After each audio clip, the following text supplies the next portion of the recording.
Hey everybody, it's Todd with Sweet Tea Guitars. Welcome back to the channel and into my life.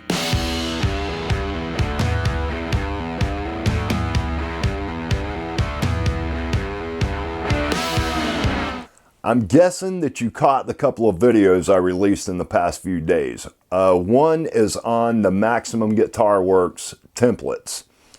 Absolutely next level stuff, you guys. Same thing goes for Centoms. I love Centom's fret wire. I love Centom's fret tang nippers. Go check out centoms.com and check out what they've got to offer as well. I know in the last video I said what we were going to be doing in this video was cutting slots in the fretboard and getting the neck prepared all the way up to the point to where it was ready to shape. But I started thinking about it and I said, well, actually the smart thing to do here would be to get this body to a point to where it has at least got the body shape traced on it. We won't cut the pickups in until after we get the neck to a point that it can be dropped in this neck pocket. We're going to attach this template to the body blank. We'll go ahead and drill in our holes for our alignment pins. We'll get those installed, and then that way we're ready at that point to cut this body out and route that perimeter shape. I've got this body blank right here. We've got it out of clamp. I drag my fingernails over this and I listen to make sure I don't hear any little changes in the sound. That tells me we don't have any voids in this top, and I am really excited to get back working on this thing. So what we're going to do, and I've thought about this for a little while. So I've already told you guys I'm going to use this for the body shape and the two pickup routes. But you'll notice there's no neck pocket on this template, which means I need to use a neck pocket template.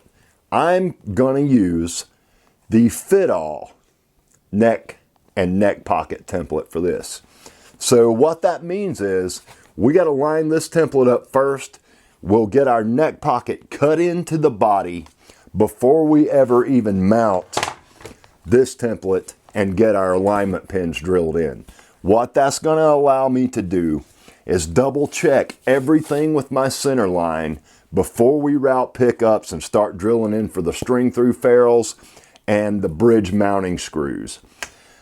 That's going to give me that last minute opportunity to tweak everything to make sure our alignment is perfect on this body. We'll cut the neck pocket into the body blank. I'll take this template off. We will not need this template again after that because all I'm using on this template is the neck pocket. We'll mount this template up, make sure everything's lined up on our center line. I'll go ahead and drill these two alignment pins in this body blank. That way we can take this template off, put it back on there, take it off, put it back on there. If we need to shift our alignment on our bridge over like a 1/2 millimeter or something, that will give us the opportunity to do that without having to make any repairs or any last minute fixes on our bridge placement, which will also have an impact on our pickup alignment. I have already checked this, and this neck pocket falls the dead center of the center line. So it does not matter if I use this template in this configuration or in this configuration, because all I want off this template is the neck pocket. I'm going to modify the technique a little bit. Steve may not be happy about this, but this is just the way I'm going to do it this time. I'm going to mount this template to the body with super glue and masking tape. Before we go any further though, I want to tell you guys about something that I got cooking with a buddy of mine out in Arizona. So I got a friend of mine that I hooked up with during the Great Guitar Build-Off this past year. His name's Bill Taylor. He has a YouTube channel himself. It's called Bill's Guitar Garage. You can find him on Facebook. I think he's on Instagram. This guy is an absolute fantastic pickup winder. He and I have been messaging back and forth over the past month or so. You know, he knew I was doing this giveaway guitar. So he emailed me and wanted to know if I'd be interested in doing a collaboration for him to build the pickups on this guitar, which I think is a really great idea. First of all, I build the guitar. I don't build pickups, you guys. I don't wind them, but I do love boutique quality, small single batch made things like pickups, for instance. He made me a set of pickups at the end of the Great Guitar Build Off for a really special project that I've got planned in the future. It's a PAF inspired set. They are absolutely beautiful. I have not listened to them yet, but I have heard Bill's pickups on his own channel, and they are fantastic. So what I've asked him for, this is just kind of a starting point that I've given him, to make sure that I can satisfy anyone that would wind up with this guitar. I want a hot Tele bridge pickup, but not like 15, 16K hot. Like 10 or 11 hot. You can really make a tube amp sing with a Tele that's got a slightly hotter bridge pickup. Something with a little bit of a mid punch, not muddy, a little bit more pronounced in the high end so we can still get that nice Tele quack. I'm sure that'll have an impact on the choice of magnets he uses, whether it be Alnico 2s or Alnico 5s. On the neck pickup, since he knows I'm going P90, I would rather stay in that single coil vein. So I asked him for pretty much an output matched P90 to go in the neck that's got kind of a scooped mid, still crystal clean highs, a little bit beefier, a little bit warmer tone up on the neck position, and I think those two pickups will be able to create an absolute huge range of tone. If a hard rock guy winds up winning this guitar, he's going to want something that's a little bit hotter, but I don't want to dissatisfy the traditional Tele sound guys either. So I think the way to do that is the compromise that I'm talking about doing on this guitar. I think it's going to sound awesome. I hope you guys are into that. So go check out Bill's channel, Bill's Guitar Garage on YouTube. All I've done to this body so far is taken this out of clamp.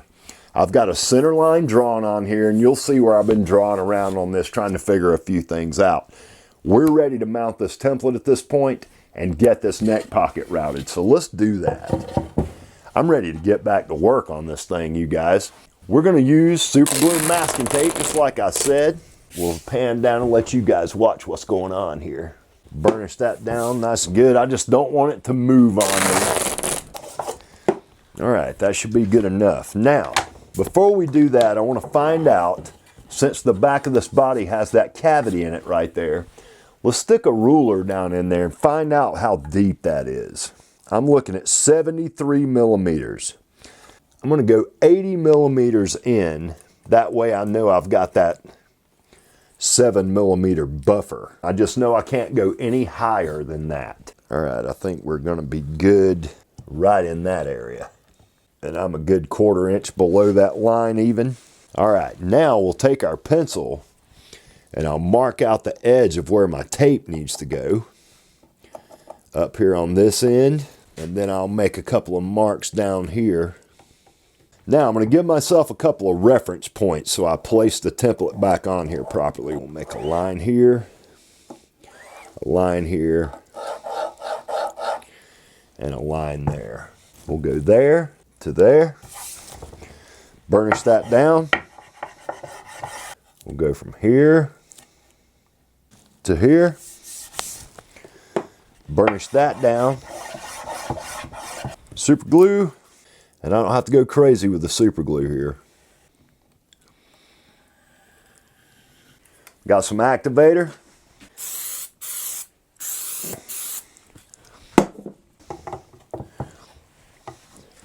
Now I want to double check my alignment. There we go. So we're set up to route our neck pocket at this point. What we need to do now is we need to mount up a Forstner bit in the drill press, and I'll hog out some of this material so the router does not have to work so hard to get this neck pocket cut. A 25 millimeter Forstner bit to drill out a neck pocket that's ultimately right at 56 millimeters wide. I'm just going to be super careful that I don't damage my template. I've got the depth stop set on the drill press so we make it to about 14 millimeters deep. I'll save that last 2 millimeters on our 16 millimeter cut. I'll save that and catch that last 2 millimeters with the router. I'm just going to take this thing all the way to the depth stop.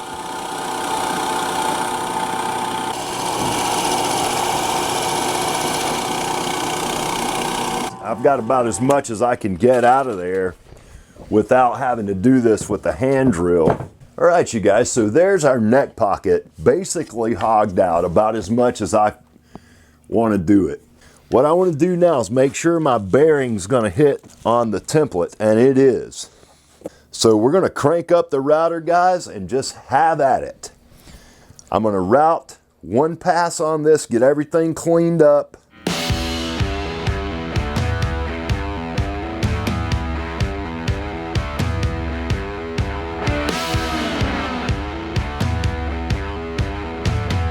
All right, there's pass one done.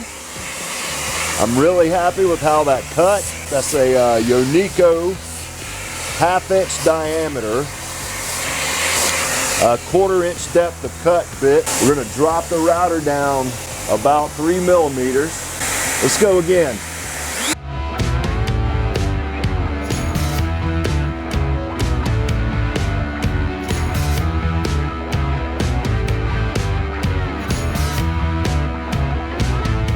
So what I've done is I've taken the neck pocket to 16 millimeters deep. It's just a hair over 16 millimeters.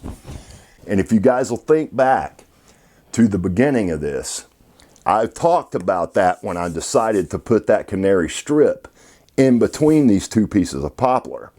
One of the reasons I did that was so I could route the neck pocket slightly deeper without having to worry about poplar holding the neck that was under string tension. So that's why I chose that canary strip, plus I think it looks pretty cool. Standard thickness on a Fender neck is 1 inch, and that includes the fretboard radius in the center. Standard neck pocket depth on a Fender style guitar with a bolt-on neck is 5/8 of an inch or 16 millimeters. If your neck is 1 inch and 1/16, your neck pocket depth needs to be 5/8 plus 1/16, which will be what, 11/16? You'll be fine with a 1/16 of an inch extra depth. That allows you to have a little bit thicker neck, even if it's only the heel that's a little thicker, because we can still profile our neck to meet at the back of the body. We're doing custom guitars here. We can do anything we want. We can still cut that neck profile all the way up to the body.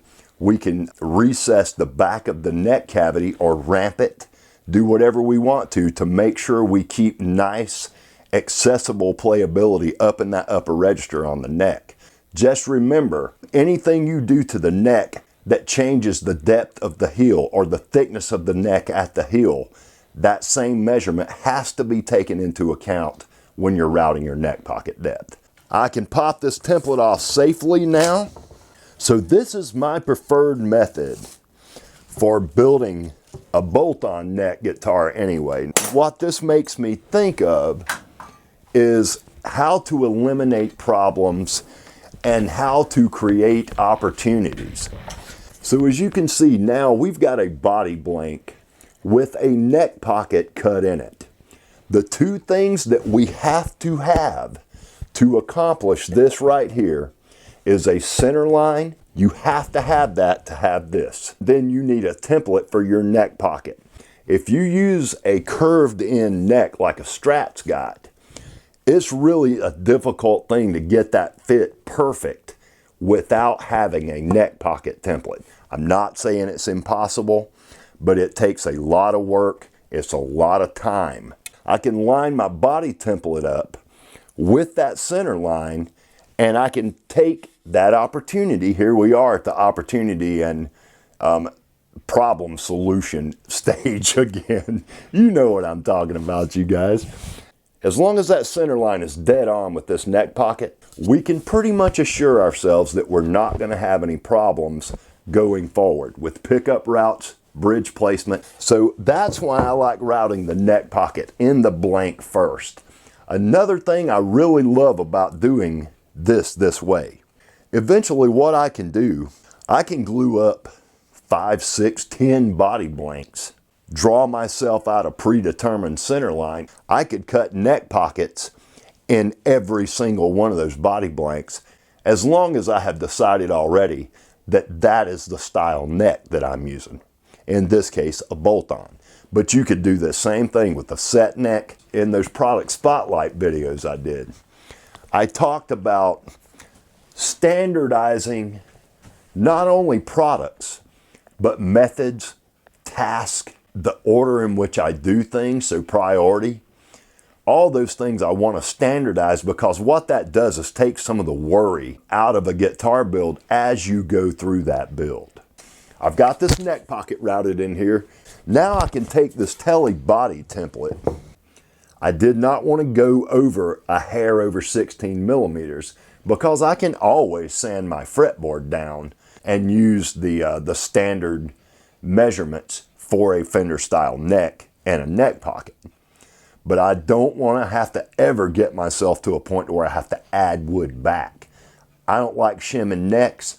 I don't think it's good guitar building practice. You need wood to wood contact on the 3 inches of that neck that's jutting into your body. You'll see when we go to route our neck, I'll take that template and I'll take some 3M vinyl fine line masking tape and I'll put at least 1 layer. And these templates were cut by a laser cutter, so they're dead accurate. But I still want to give myself that little bit of extra thickness that you get from adding that tape around the outside perimeter, that neck template. And that makes my neck fit in that pocket nice and tight. We'll go through that when we get to the neck part. So what we want to do now is line this body up, attach this Tele body template to this body blank, align with my center line. I want the little scribed area of the neck to line up with the front of that neck pocket that I got cut in. I've got room beyond this. If I want to extend this heel area of the neck pocket, I'll ramp that down at the back of the neck so you've got a little bit easier playability and it's not so hard on your hand right there. It's one thing I don't like about some standard Fender guitars is that neck, they keep the full body width on the back and it makes it a little bit thick feeling when you're up and playing up in the upper registers of the neck. So I'm going to do a ramp down to the neck profile, and then we'll profile that neck pretty much straight up to where the neck meets the body at. But what we need to do first is get this attached to the body. I'm going to put some masking tape on our template. Now, same thing we did before on that other template. I just want to mark the sides of where my tape's at. All right, so now we know where our tape goes. Pretty much where it did before. And we'll burnish this down. Okay. This is super, super critical that we get this in the right spot. So what I'm going to do is I'm going to stop my super glue bead a little bit before we get to the end of this body. And we're only putting enough on here just to hold our template in place. That's all we need this for. This is important. One of the most important steps that there will be on this thing, because these alignment pins are what's going to allow us to have perfect alignment throughout the rest of this build. Now I've got plenty of reference points here. All right, we're looking good, you guys. I am really happy. We're attached. I am really glad that that worked out like it did. Those are nervous little steps. The only thing that causes me more nervous issues is when we go to route the neck on the router table. That is a really nervous time, on the end grain at least. If you guys are just starting into the guitar building world and you're wondering what router bits you absolutely have to have, you need a 1/4 inch depth of cut, 1/2 inch diameter. You need a 1/2 inch depth of cut, 1/2 inch diameter. It's probably good advice as well to get yourself a 1 inch depth of cut, 1/2 inch diameter. Because if you're routing for a tremolo or something like that, you're going to need a bit that's capable of getting down in there that still allows your bearing to ride on your template. So it's not a bad idea to get a 1 inch depth of cut too, even a 1 1/2 inch. and that is a top mounted bearing, the one like we use to route the neck pocket. Then you need the largest diameter bit that you can afford that's got a bearing on the top and the bottom, and I would say get a 2-inch depth of cut. That way you can cut the whole body blank at one time. Get yourself a 3/4 diameter, at least 16 millimeter diameter top and bottom bit, and pay the most money for it that you can possibly afford, because that's what's going to cut your neck blanks. That's what's going to cut your perimeter body shapes. That is going to be your pretty much your master bit for all this perimeter work that you're going to be doing. And I would recommend like a Whiteside or a Radian. These bits I'm getting from eBay on Reds, the Tideway carbides, they're good too. But you know, my next router bit purchase, the next time I buy a round of router bits, I'm going to start moving up in grade. There we are. I bought myself a set of these center punches, and all they are is they're multiple diameters. They've got a little punch end on them. You can stick that down in that hole and that punch will be dead center. Just like this. Hit it.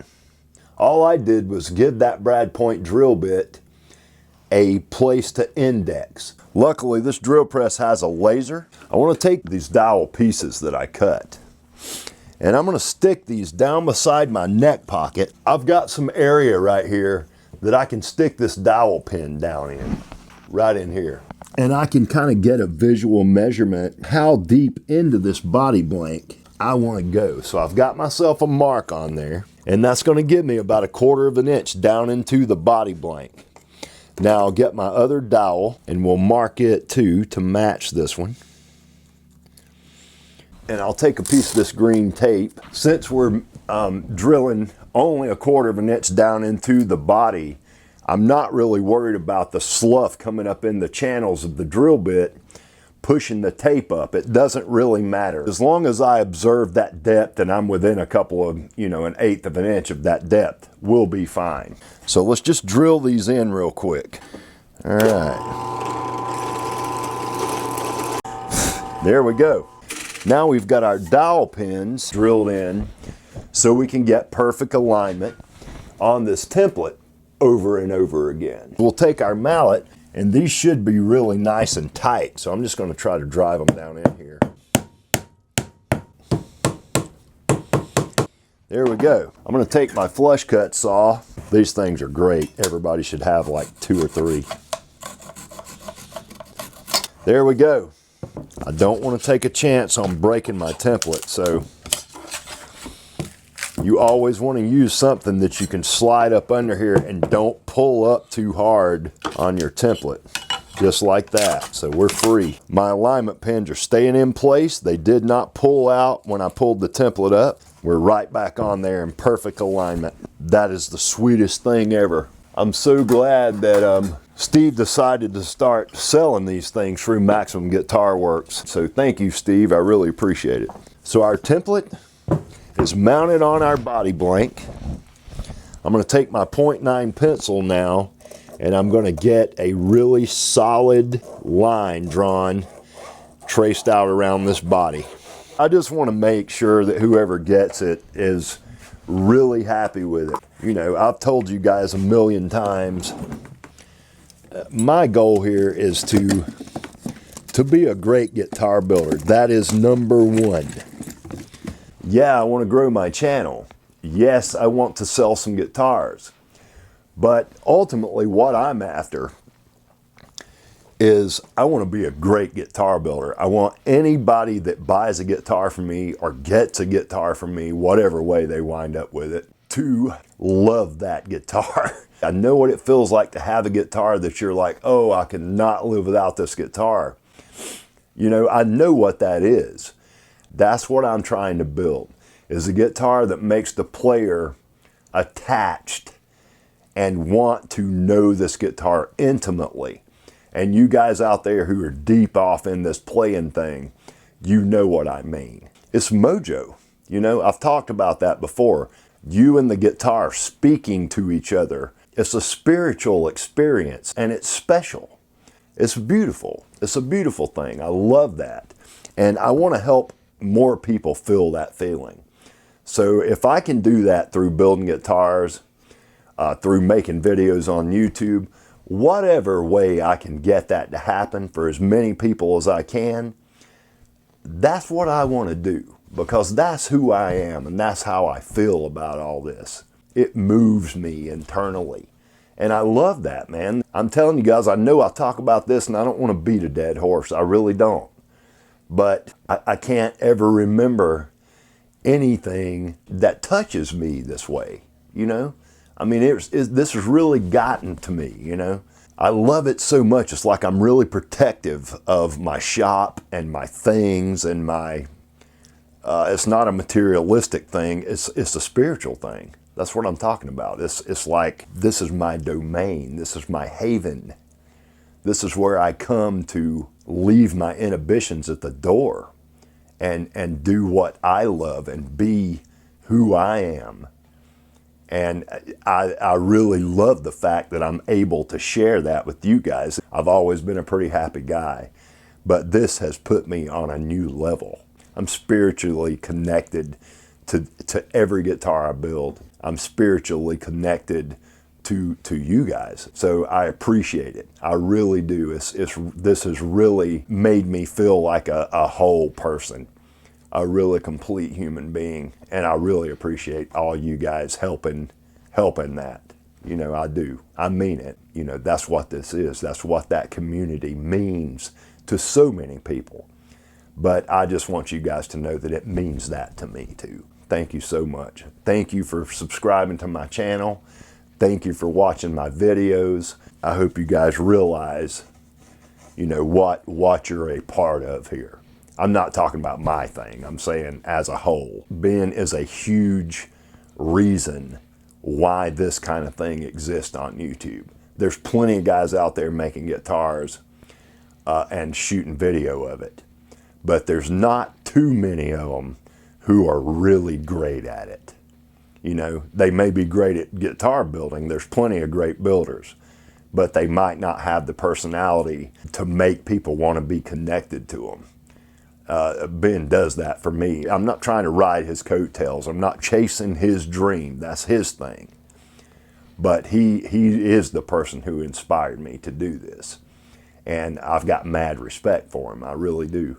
And I know you guys know that already. So for anybody who might be watching my video for the first time, or any one of my videos for the first time, it's important for me to revisit these topics, to get my point across and to share my message with you guys so it doesn't get lost over time. You know, I remind myself every day how special that I think this community is. It's not a me thing. It's a we thing. And I love that, you guys. I really do. So once again, thank you so much. In the next video, we'll get the fretboard radius, we'll get it slotted, we'll get the neck shape cut out, we'll get this body cut out, we'll check our truss rod fitment, we'll drill our tuners in, we'll thickness our headstock down, we'll check everything, make sure everything's aligned. I don't know if we'll get all that done in the next video, but those are the processes that are coming up here shortly on the channel. So you guys stay tuned, come on back. We got one more live stream at Crimson, I think, maybe two, before Ben gets done with the Star Wars guitar. So I'll see you guys on his channel as well. Until the next video, you guys, peace and love.